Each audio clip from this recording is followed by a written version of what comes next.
ये आकाशवाणी है। प्रस्तुत है सुर्खियों में। इसके अंतर्गत सुनिए रक्षा मंत्री का मालदीव दौरा और भारत मालदीव द्विपक्षीय संबंधों पर चर्चा।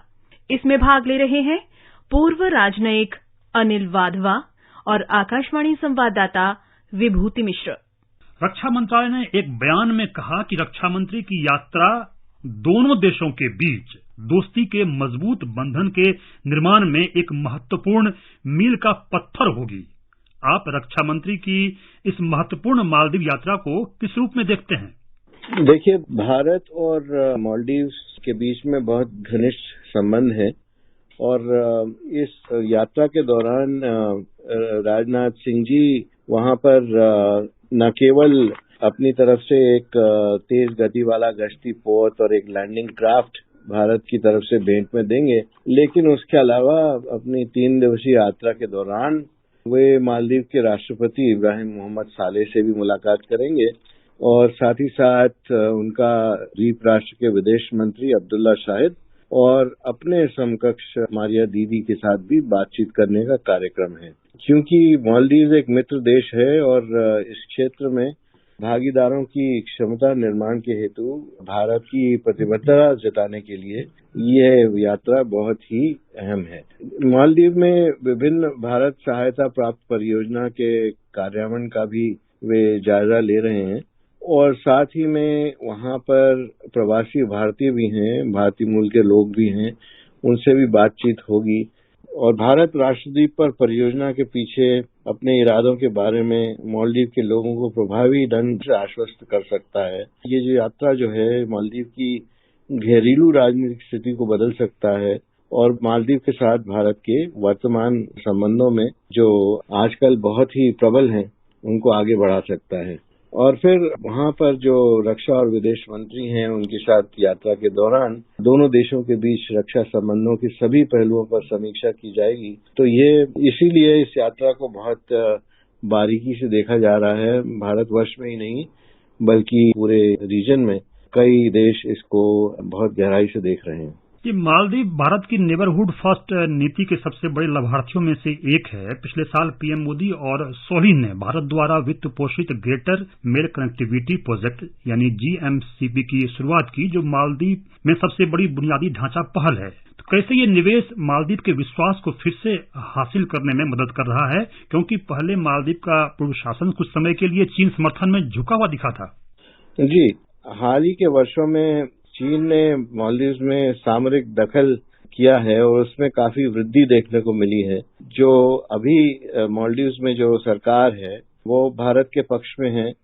मालदीव दक्षिण एशिया में चीन की ये जो रणनीति है, हस्तक्षेप की रणनीति है उसका एक महत्वपूर्ण घटक बनकर उभर गया है। तो भारत को इसमें ध्यान रखना होगा क्योंकि मालदीव में चीन की रणनीति और उसकी उपस्थिति एक चिंता का विषय बनी हुई है।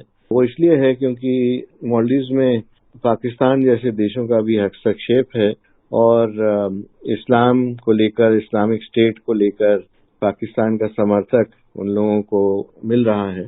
तो अगर हम बड़े बड़े जो प्रोजेक्ट हैं जैसे कि ये ग्रेटर माले कनेक्टिविटी प्रोजेक्ट है जी, जो हमने शुरू किया है और इस परियोजना के तहत मालदीव की राजधानी जो है वो 3 निकटवर्ती द्वीपों को जोड़ेगी जी और एक 6.74 किलोमीटर लंबा पुल बनेगा और एक कॉजवे लिंक भी बनाया जाएगा। तो ऐसे जो प्रोजेक्ट हैं उससे मालदीव में तरक्की होगी और भारत की तरफ जो पॉपुलेशन है वो जिस तरह से भारत को देखेंगे वो एक अच्छी नजर से देखेंगे। दोनों देशों के बीच जो समग्र द्विपक्षीय संबंध पिछले कुछ सालों में बेहतर हुए हैं उसमें भारत का जो योगदान है, उसका जो प्रभाव है, उसका जो विस्तार हुआ है, तो वह चीन के लगातार प्रयासों के बीच आ गया है। तो इसलिए ये कोशिश जारी रखनी होगी। Anil ji, security and growth for all in the region यानी सागर के साथ मुक्त, खुले और संकट मुक्त इंडो पैसिफिक के अपने दृष्टिकोण को कैसे सुनिश्चित कर सकता है भारत? तो मालदीव और श्रीलंका दोनों हिंद महासागर क्षेत्र में भारत की प्रमुख समुद्री पड़ोसी हैं।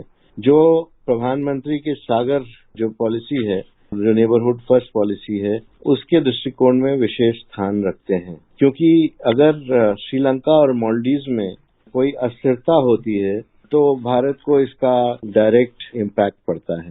तो इसलिए हमें हमेशा ये ध्यान रखना होगा कि मालदीव्स जैसे देश में इस तरह की अस्थिरता न आए और जो वहाँ की सरकार है वो सुदृढ़ सरकार रहे, भारत के साथ काम करती रहे और जो वहाँ चुनौतियां पैदा हो रही हैं उसको प्रभावी ढंग से निपटाए। और इस निपटने के लिए हम मालदीव्स के साथ मिलकर काम करना चाहते हैं और कर रहे हैं। तो ये जो हिंद महासागर है इसको लेकर भारत की नीति अपने पड़ोसी पहले देशों के साथ साथ मालदीव भारत पहले नीति के साथ उभरा है और संयुक्त रूप से हिंद महासागर क्षेत्र के भीतर अपनी क्षमता को बढ़ा रहा है, उसको विकसित कर रहा है। तो दोनों देश उसकी तरफ मिलकर काम करना चाहते हैं और कर भी रहे हैं।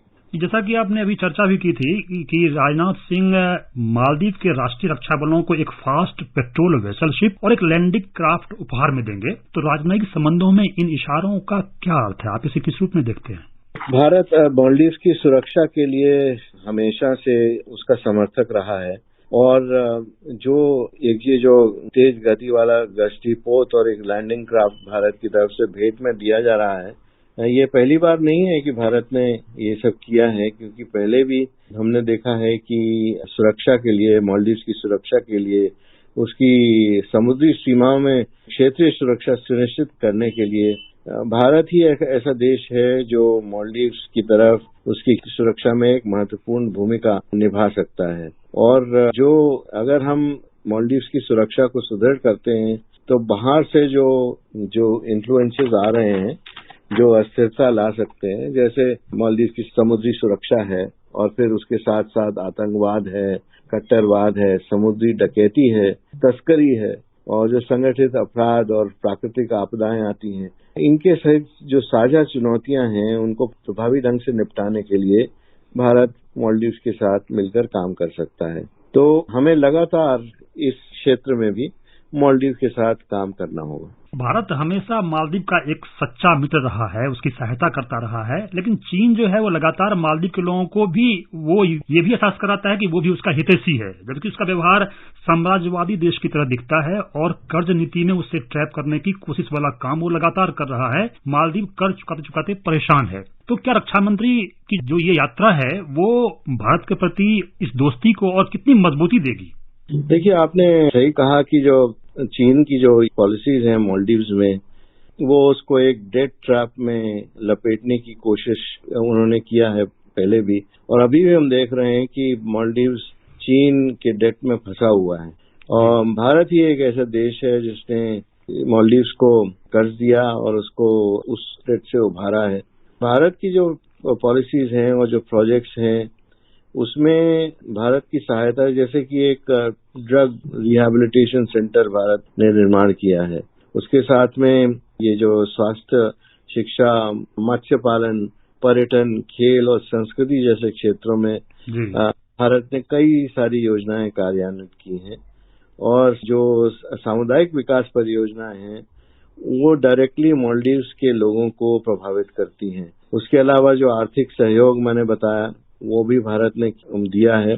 और पर्यटन, चूंकि मालदीव्स की अर्थव्यवस्था का मुख्य आधार है जी, अब मालदीव्स भारतीयों के लिए एक प्रमुख पर्यटन स्थल बन गया है, जिससे कि मालदीव्स की इकोनॉमी में काफी सुधार आया है। और मालदीव्स और भारत के बीच में जो व्यापार संबंध है वो भी बहुत, उसमें भी काफी वृद्धि देखी गई है। भारत और चीन की नीतियां बहुत अलग अलग हैं और मालदीव्स इस बात को समझने लगा है। अनिल जी, आप इस कार्यक्रम में आए और महत्वपूर्ण जानकारियां साझा की, इसके लिए आपका बहुत धन्यवाद। धन्यवाद। अभी आप सुन रहे थे रक्षा मंत्री का मालदीव दौरा और भारत मालदीव द्विपक्षीय संबंधों पर चर्चा। इसमें भाग ले रहे थे पूर्व राजनयिक अनिल वाधवा और आकाशवाणी संवाददाता विभूति मिश्र। ये कार्यक्रम आकाशवाणी के समाचार सेवा प्रभाग द्वारा प्रस्तुत किया गया। इसे आप हमारे mobile app news on AIR और YouTube channel news on AIR official पर भी सुन सकते हैं। इस कार्यक्रम के संबंध में अपनी प्रतिक्रिया आप हमें ईमेल या व्हाट्सएप के माध्यम से भेज सकते हैं। ईमेल का पता है airnsdtalks@gmail.com और व्हाट्सएप नंबर है 9289 9094044।